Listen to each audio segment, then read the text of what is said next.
All right, on this episode of the Paranormal Mind podcast, we're going to be talking about the Dr. Jeffrey Long, that we've been talking about behind the scenes, and near-death experiences. Awesome.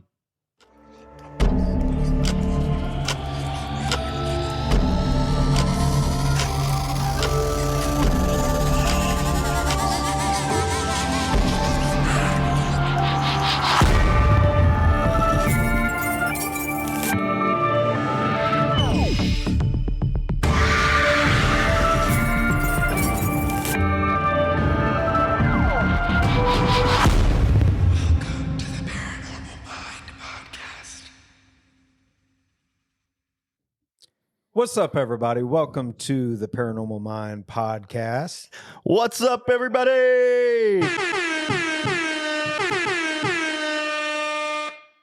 We got a different soundboard this time, so I'm kind of hoping that that's the only sound that there is. So this one's a little smaller. Our other one's over at the studio, but you know, I got a little bit to work with, and Yeah, see, we're in a crunch, so sometimes we'll film here at Josh and Mandy's house, and then sometimes we will be at the studio. Be at the studio. It just depends on how much time we really have. How much time we have, and how much we're going to be doing for the day. Right. So, which lately we have not had a lot of time at all. We're trying to find it. It's there. But you know what? So we recently released like a new teaser.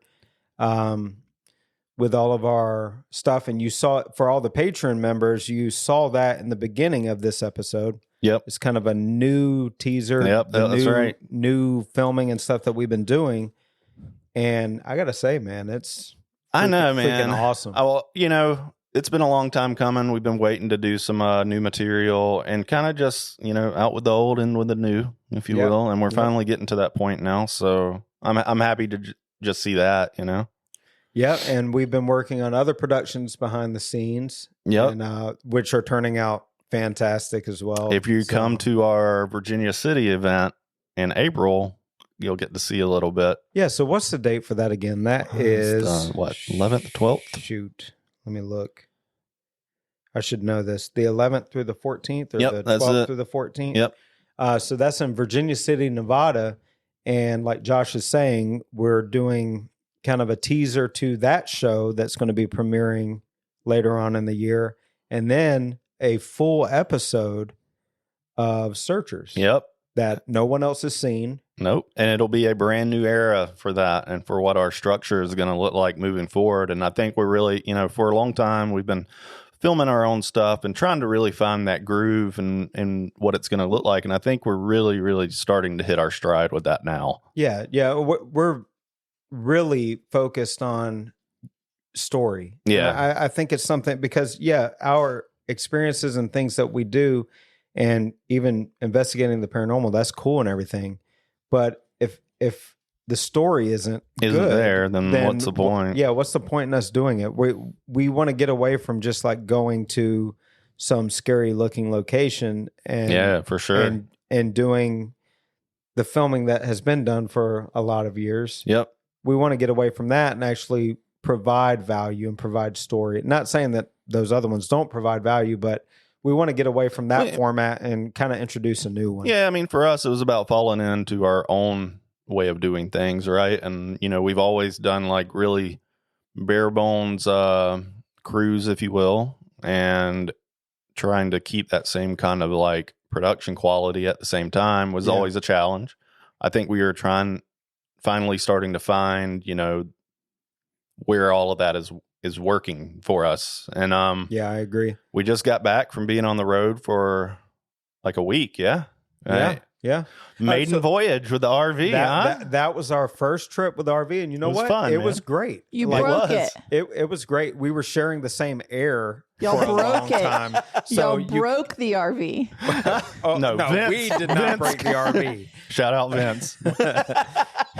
the urban investigator needs to stick to like Yeah. urban environments because you put them in an RV and it will quickly break. Something will happen. But we were sharing the same air, which was kind of bad at times. Yeah, for sure. I I think it is was funny. great.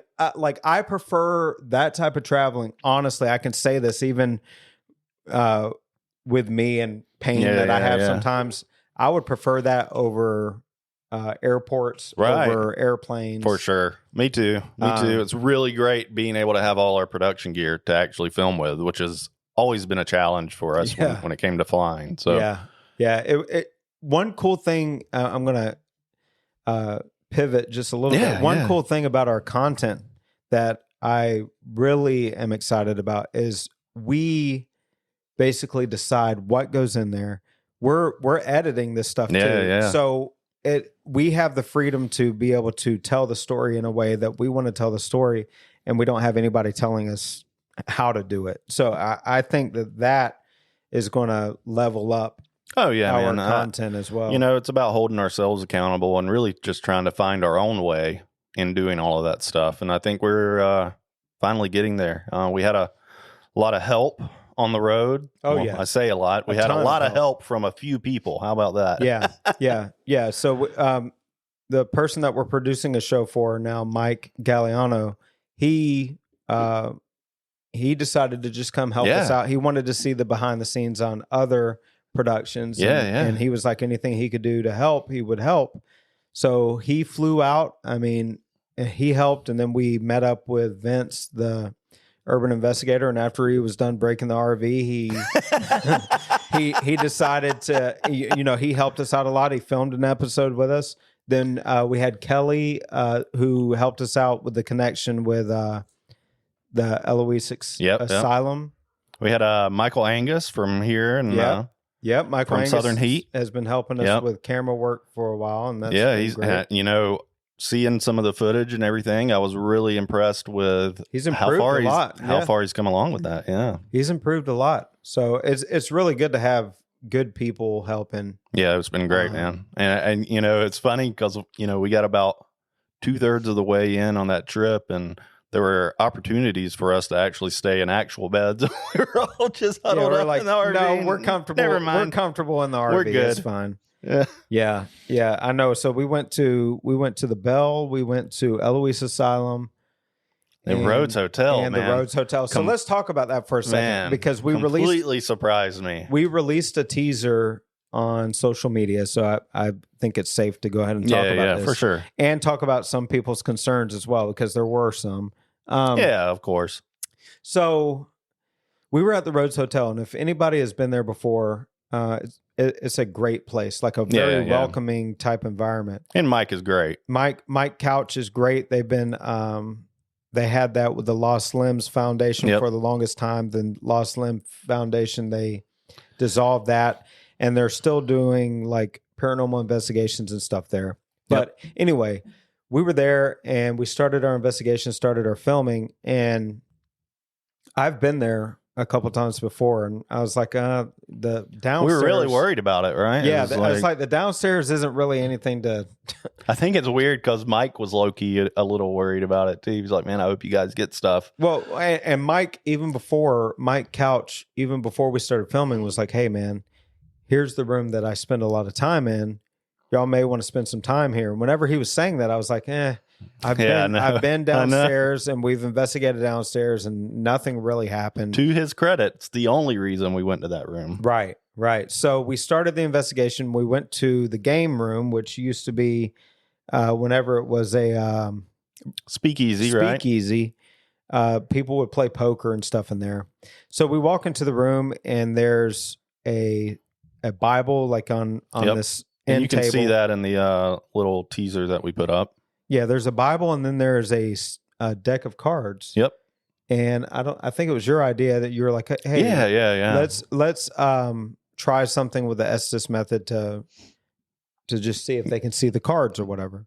So you start off doing the Estes. So this is the stuff that you haven't seen yet. Yeah. And so I start off doing the Estes method, and very clearly there were times where I was saying things that were relative to cards. I know that there were numbers involved. I know that at some point I was even doing like diamonds and hearts and stuff like that. Mm-hmm. I didn't really think a lot of it. I was under probably 30 minutes or so. Yeah. And then I was like, well, it's probably about time to swap out. And so I take all the stuff off, and you guys are just looking at me like stunned. He was like, and you were like, you're never going to believe what happened. Yeah. Yeah. And so, long story short, because we want you to watch the episode, I don't want to give too much away. Yeah, for sure. Let's just say that whoever was there watching us knew some of the cards, but I don't want to say too much more because that's a whole 25. Anything you want to say with that without giving too much all away? I will say, and I think you agree with me, that it is completely changed. I mean, we stopped the investigation afterwards. It was so profound. We didn't even go upstairs. No, so because we were left wondering what we were investigating for past this point. It was 100 for us, 100% proof that there was something or someone there that wanted to talk to us, and they were intelligent about how they were talking. Yeah. So my conclusion was that, or some sort of weird telepathy going on. Yeah. I mean, that was the only other answer, right? But either way, whether it was like a spirit or a ghost or us like psychically being able to pass information along, is still equally as paranormal as it can get. You know? And we don't say that kind of stuff like lightly. We've been doing this for a long time. So for us to like go through and experience what we experience and then just be like, well, I don't even know what to do past this. I mean, we went and got Mike up and was like, you've got to watch this because I don't know. That was the first time that was the first time that we were pretty much stumped. Like after that happened, we stopped and for maybe 2 hours talked about how mind-blowing it was. And we were fortunate because we had 3 cameras running continuously the whole time and saw it from 3 different angles and experienced it from that. And the whole thing about it is that we didn't really have a plan up until when we started doing the stuff. Right. At all. And we weren't even expecting to stay in that room very long. No. But it wasn't just you with the cards. Then I tried the Estes and it happened again. But it was like they were holding up a card, and through the headphones, I call out the card number of what it was. And I shuffled the deck, and then in the final, and like didn't have plans to do this, but in like the very last second before I started asking about it, I was like, well, let's make this even more interesting. And I get down on the floor and just spread them all out throughout the floor. And as I'm going to go pick one up, another audible, the cameraman, Mike Gagliano, he reaches out and grabs one instead. And I was like, oh, okay. So you're going to pick it. I mean, and none of that was planned. Like, yeah, so we'll talk about that very briefly. So online, of course, whenever you post things, there's going to be people that are skeptical, which is fine. We welcome that. I think it's cool to be skeptical, and it's important to be skeptical. Yeah, absolutely. And we knew that going into it. Oh, of course. The camera guy picks the top card, and Shane must have knew what that card was. But in the same continual shot, you see Josh shuffle the cards. And I didn't even look at them. And he cuts the cards before he shuffles them on the ground. So there's no way that I would have known what card that was. I don't even flip a card up. I decide not to. And then I decided to spread them out across the floor. Yeah. So, I mean, I get people, they'll make assumptions based off of what they see. But that was a continual shot, and I can say with certainty that nobody knew what the hell was going on.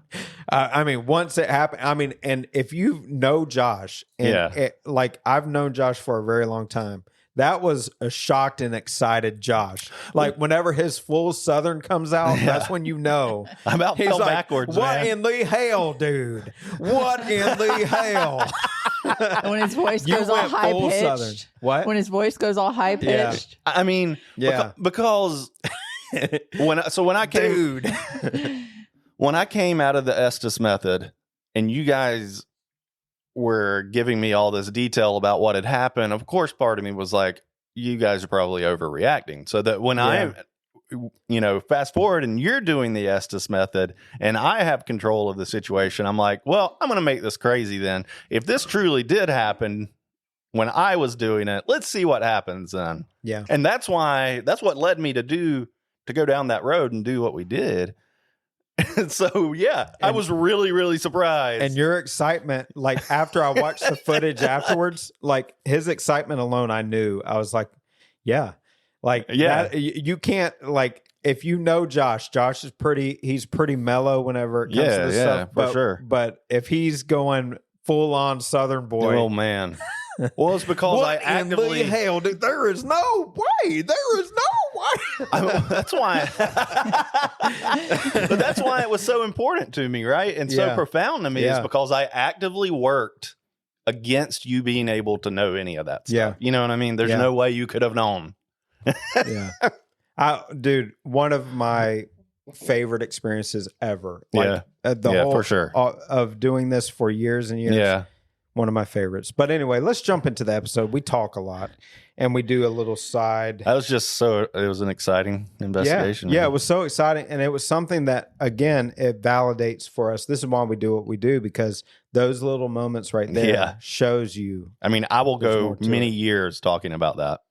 Oh, yeah. Yeah, that's my favorite thing that's ever happened. Yeah, it's crazy. I've seen apparitions and stuff like that. That is my favorite thing because by far. You experienced it, right? And I mean, it's like you can't not. I mean, it's just valid to us. Yeah. And just wait until the episode that comes out. It's gonna be crazy. We'll have other announcements of where you can watch it and all that stuff as the months go by. I guess the months, or I don't know. Just stay tuned. We'll tell you. All right, so we're going to talk about Dr. Jeffrey Long and near-death experiences, okay? And I'm going to read some stuff, and then we'll talk about it. Cool. All right, so Dr. Jeffrey Long, a radiation oncologist by profession, has delved deeply into the mysterious realm of near-death experiences, or NDEs, seeking to unravel their mysteries through scientific inquiry. His groundbreaking research, conducted through the Near-Death Experience Research Foundation, has brought to light a wealth of compelling evidence that challenges traditional scientific paradigms. Through the meticulous analysis of thousands of NDE accounts, Dr. Long has uncovered striking consistencies across diverse cultural and religious backgrounds. And I think, what is it? And of course, I'm saying a lot of big words even for me, so y'all stay with me, okay? Big it can words. get boring. Words it can are get a little hard. boring. But I think as of now, he's done close to 5,000 case studies of near-death experiences with striking similarities. I mean, at some point, that kind of speaks for itself, right? And the stuff that I've heard him on a podcast, Theo Von's, for instance. Mm-hmm. And he talks, they review each one of these cases just to make sure they aren't like completely outlandish or anything. But largely it's all about, they just data log, right? Everybody's experiences, and then start cross-referencing all of them. And to have that many, right? It's a lot. And I mean, you can't really deny that kind of information at that point. It is a lot for sure. Yeah. So he said that the consistencies that they have with each other, he argues that it provides a robust foundation upon which to build his conclusions regarding the nature of NDEs and their implications for our understanding of consciousness and the afterlife. Dr. Long's work reveals that NDEs often entail profound sensations of peace, encounters with a bright light, reunions with deceased loved ones, and profound insights into existence itself. And there's George Bailey. George Bailey in the house. Hello. So such experiences, he contends, transcend the boundaries of mere hallucination or physiological response, suggesting a deeper, transcendent reality at play. So one thing that I did have questions on whenever I was watching the podcast with Theo Von was how he was recording the data, right? Yeah. So basically anybody can submit a survey. That's what I've heard. So, and it takes about an hour to complete. So then you think, okay, well, You're going to lose people just based on that. Right. But then you think there could be some that will spend that long to try to make up a story. You got to be dedicated, I suppose. Yeah. But yeah. Yeah, you got to be dedicated. But he said that he kind of vets the stories. Yeah, he does. He does. But that was one thing that I was thinking, because how he was talking, I was like, okay, does he have a little bit of confirmation bias going on? Like, is he trying to find things that fit his belief system? But the more that he was talking about it, the more he was kind of convincing me that, okay, well, he's dedicated to the study of it, and some very convincing stuff. Like, I remember one thing that he said that was very interesting to me is, like, have case studies of kids from like 3 to 5 years old. Right.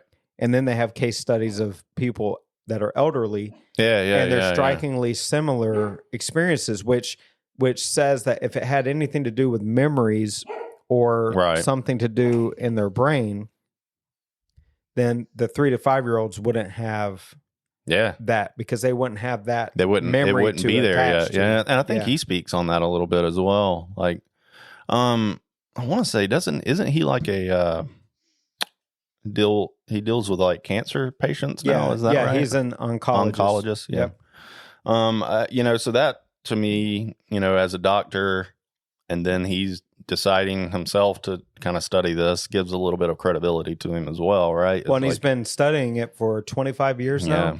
And there's other scientists and doctors and things like that reference his work. Yeah. I mean, when you have that amount of data logged about the phenomenon, you got to pay attention to it to some degree. Yeah. It's interesting. It really is. And his seminal works, such as Evidence of the Afterlife, The Science of Near-Death Experiences, and God in the Afterlife, the groundbreaking new evidence for God and near-death experience.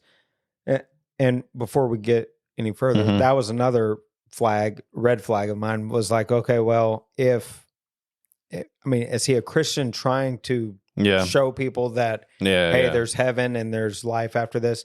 So that I was kind of caught off guard with that. But then the more I listened, he approaches it in an interesting way. I mean, even I felt the same way about that, is that, like, he wasn't necessarily even following the same line as like what you would have been taught in church, really, to a degree.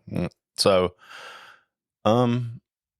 it's really interesting. It kind of takes me back to, Michael Angus as a firefighter. He has seen plenty of people pass and come back to life as well. And that's kind of what got him into going into Southern Heat, was because of he sees paranormal activity in real life, because people are telling him, coming back to life and telling him, I told you not to bring me back. And this, that kind of stuff. That's crazy, right? Interesting.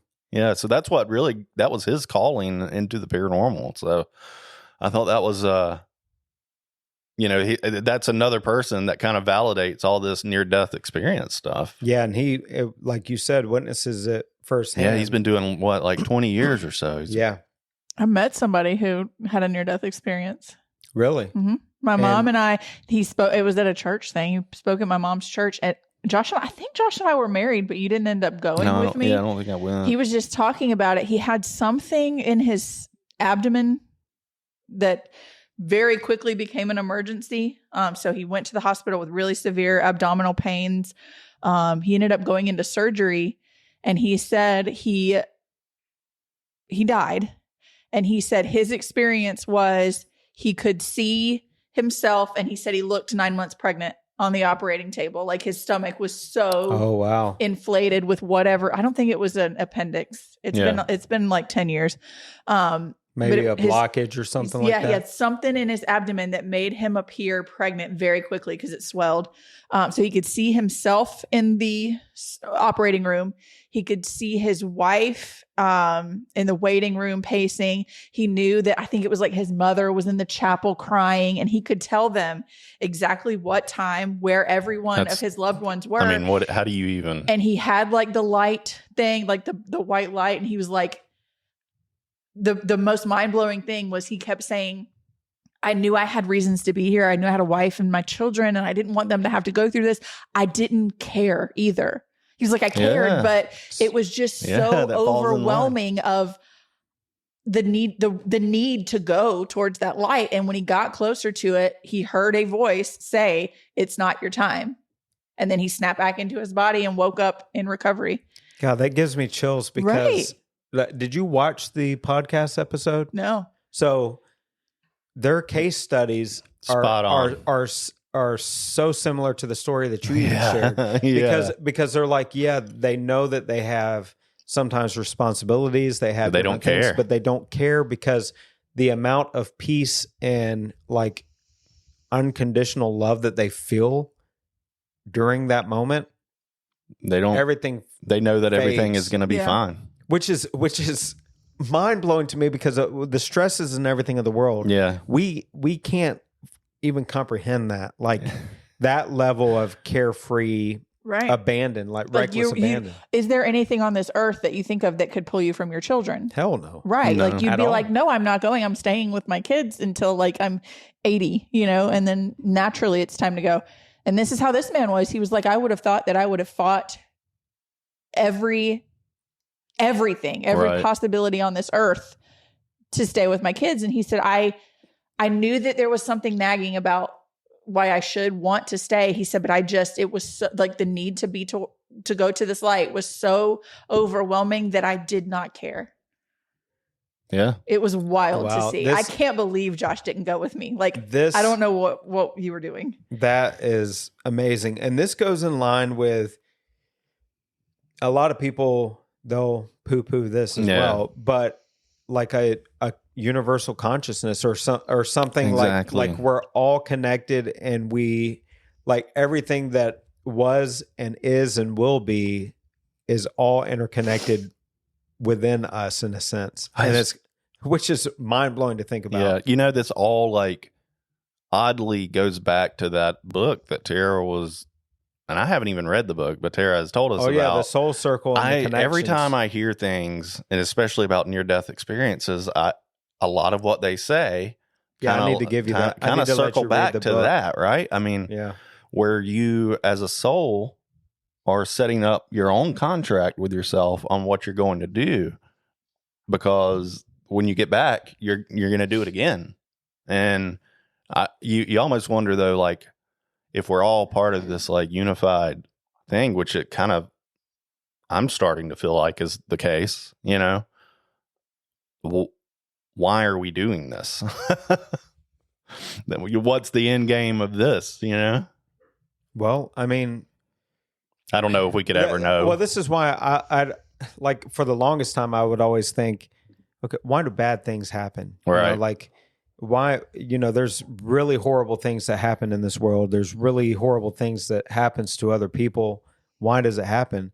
Then the more you like, if you try to step outside of like your physical realm Which of is hard, understanding, right? it's like, how can you know Yeah. good without bad? Yeah, that's true. And like, if all there was good, then you wouldn't have an appreciation for the good because it was just normal. Oh, absolutely. But like, Yeah. if you saw the difference between what was inherently good and what was inherently bad or evil, Yeah.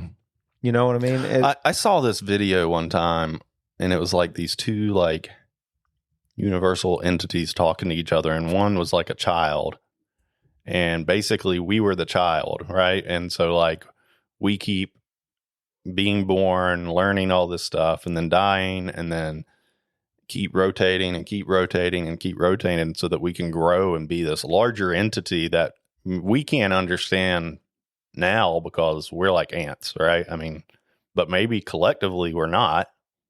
And like in this, when you die, if you go back to this like unified consciousness, maybe we are way bigger with way bigger problems than we could ever even know. or Yeah. maybe not even problems. Maybe maybe like this universal Yeah, it may- consciousness is all the solutions to everything is there. And maybe we're just like the data collectors Yeah. for all of those I think experiences. so, don't know. right? I It's think weird. that would be the only option, is that we are doing this for some kind of like abundant learning that is gonna, for some reason, we have to have some want or a need for it. But I say big problem, but how about problems or even challenges that we couldn't even really fathom because we don't live in that kind of world. You know what I mean? Yeah. Yeah. Or you think about universal consciousness again. Yeah. And what if like you being you, me being me, what if we're like, hey, I want to go down and have this experience because I want to know what it's like. And So- come back and bring that back with me. Yeah. So that's it's like, weird, I right? want to know what this experience is like. So you choose kind of your path. But maybe we're all doing that to really, you're growing this bigger consciousness. Yeah. You know what I mean? No, you think about what Mandy said with her friend, Yeah. the person she knew that experienced this, Mhm. and like they were ready to leave their family behind, Yeah. the people that they loved, right? So if you think about like if you are a part of a universal consciousness before the physical body, and you make a decision to be like, I want to go down and see what it's like to pass away from cancer at 2.5 years old, or They say it at like- 20, and like maybe during that moment Yeah. when you're there, you're like, okay, it doesn't really matter because I'm going to be back. I'm going to be here anyway. Right. That's Yeah. exactly right. And I want to see, I feel the overwhelming peace and good. I want to see what But when you're disconnected from that pool, And you don't have the knowledge that it's going to be okay in the end. but that's the whole point, I think. Yeah. And which is crazy. It's crazy to Yeah. think that. yeah, that's crazy. Yeah. But the that thing kind of that's- goes back to the saying of like, I don't want to get like too religious, but like created in God's image, like that is it, right? Like maybe we're all like really wrong about that. Maybe we are collectively created in God's image in a much higher power. You know what I mean? Yeah. Well, think about, man, we're going to go down rabbit holes, but you think about this, okay? Placebo effects. Yeah.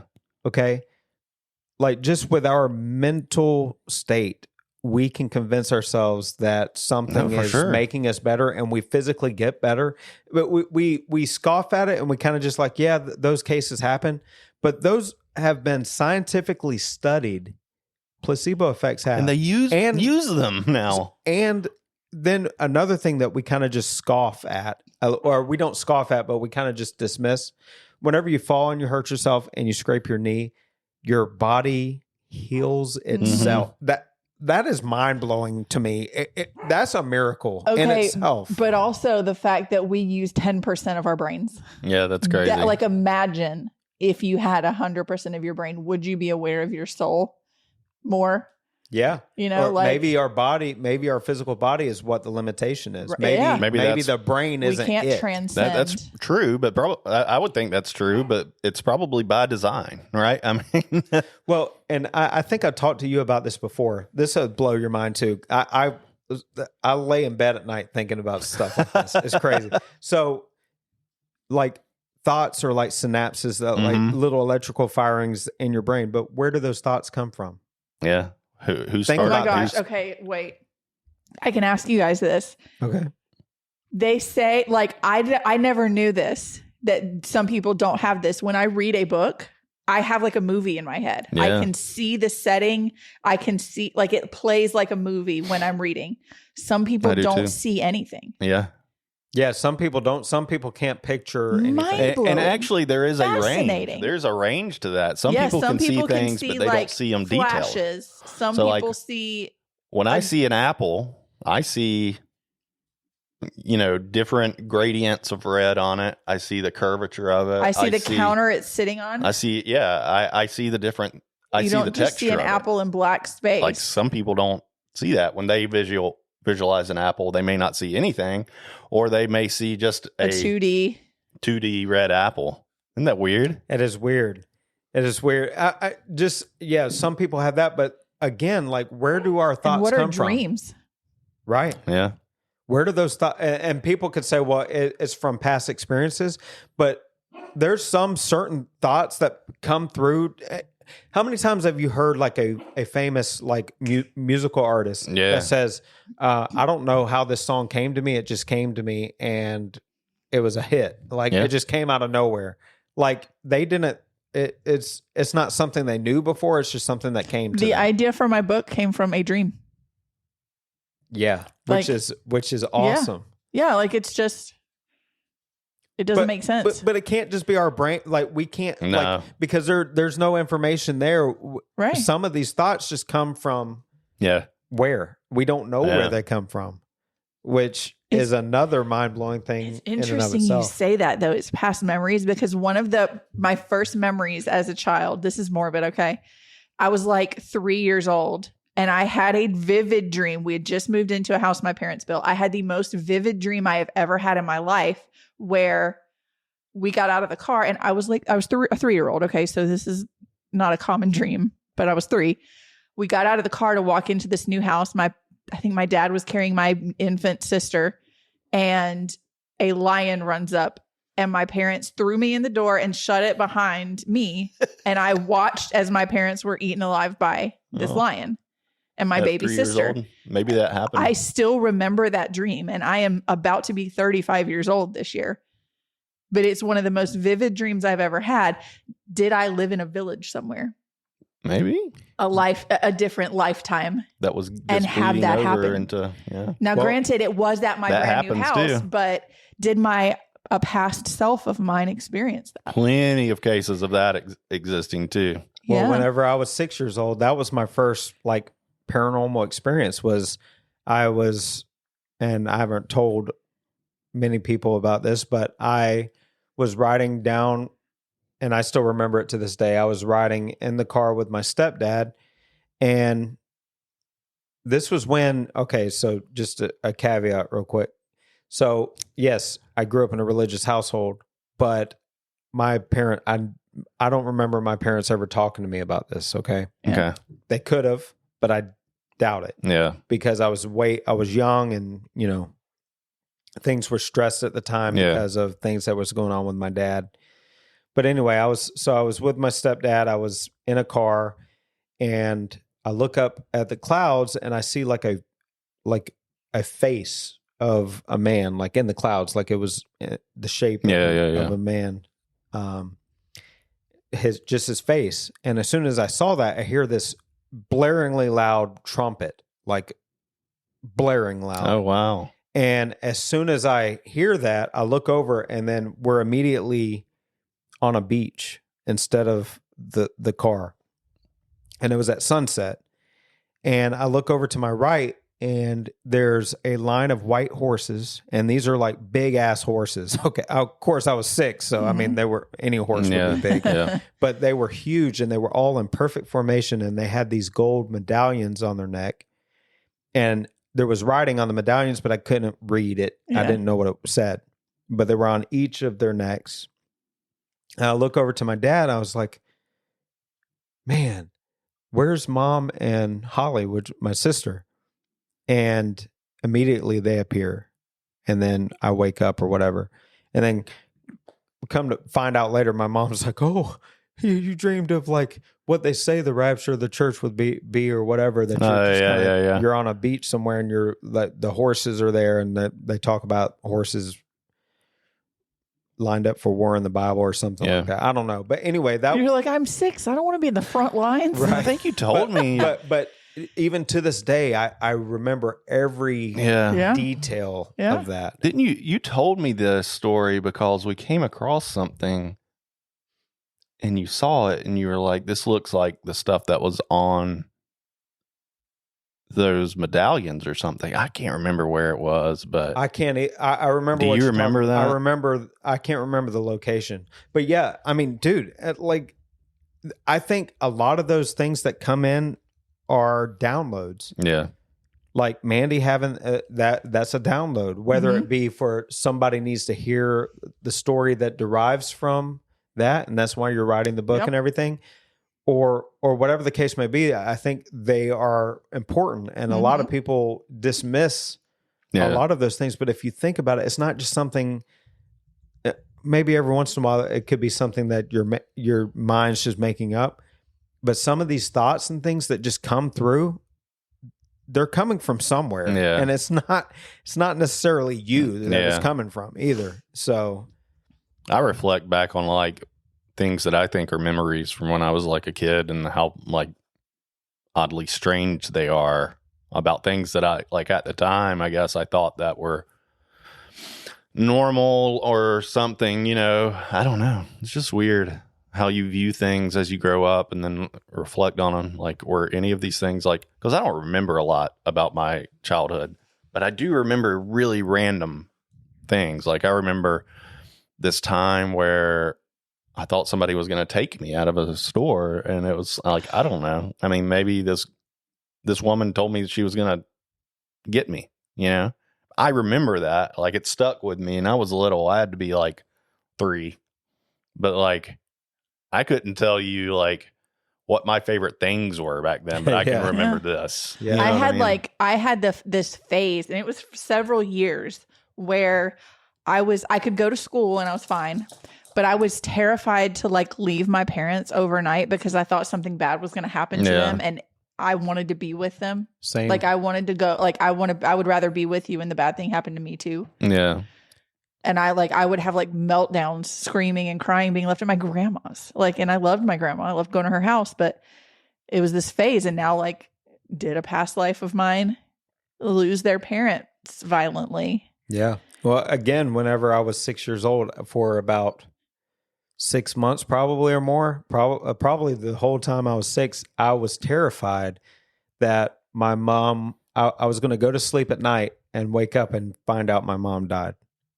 Yeah. Isn't that And crazy? and I had What 6-year-old thinks of that? But I was about that age. I had an overwhelm, like to the point, like you're talking about, Mandy, like yeah. sobbing at night, Yeah. but not wanting to go to sleep because I'm afraid whenever I wake up. Yeah. And finding out later on in life that sometimes that could be trauma responses. Yeah. It could be you processing things that's going on in your life at the time. hmm But that's Could be separation anxiety. It could equally be a lot. strange. But Like- man, it was overwhelmingly Yeah. bad. Yeah. Like I remember crying myself to sleep Yeah. night after night after so night. weird, man. And she's like, Shane, don't worry. And it would freak her out because she'd be Yeah. like, why are you Yeah. feeling like I'm going to die? Yeah. And she'll be like, Shane, don't worry, it's okay. I'm going to be here when you wake up, Right. Lord willing. She would always say, Yeah. Lord Yeah, willing. Lord willing. I'll be here when you wake up. All this stuff, don't worry about it. And yeah, for the longest time, and I think even from then, like even to now, I worry about the most asinine things. yeah. And I think it stemmed from when Yeah. is that your throat? God. It's like even then, you know, I'm going to call you out every time. Yep. But yeah, my parents would like, oh, she'll be like, they drop me off at my grandma's and I'd be sobbing, and they'll be like, well, once we leave, she'll calm down and she'll realize like she's got a whole playroom of toys and stuff. No, like they would have to come back and get me an hour Wow. later because I would not stop. Like That I could had to be that with could them, be separation anxiety too, but it's rare. Yeah. It's strange that it would happen like that. Yeah. you know? Yeah. especially like at my grandma's. Just weird. Yeah. So anyway, I know we did a lot of rabbit hole stuff, but check out Dr. Jeffrey Long Yeah. because we briefly touched on the near death experiences, but I want you to go and check out. He's Way got a more whole involved, catalog yeah. of stuff that you can go check out online. You can also go to YouTube and some different places where he's done some lectures and Yep. interviews, and check out the Theo Vaughn interview. I think it's really important to, because Theo Vaughn is hilarious. He's anyway. hilarious, but it's really interesting the interviews he has sometimes. He's intelligent. he is and- more and intelligent than he He lets on. tries to be a goofball, but he's more intelligent than Oh people yeah, think he for is. sure. But go check that out. I think it's really a lot of the stuff attached to it is very insightful and is something maybe would interest you. But until the next episode, man, we'll talk to y'all later. See ya. Wait, What? Horn Paranormal. Oh. yeah. Wait. Mandy for the Hey, save. we were just faking y'all out to see. Yeah. So, thanks to Mandy, because we are kind of brain dead at this on a Monday. Wait, this advertisement section brought to you by the Incoherent Fangirl. Yeah, the There you go. Incoherent Fangirl. is our sponsor, along with Horn Paranormal. If you want any type of paranormal gear, they are the people to go to. Go to hornparanormal.com. And they just opened their shop back up. Right. Too. They just opened it back up. And all of the giveaways and stuff we do for Patreon all comes from them. Yep. So please go and support them because they are awesome and they do a lot of really good work. So, but this time, what? See you next time. See you next time. See ya. Good Lord, we need a nap.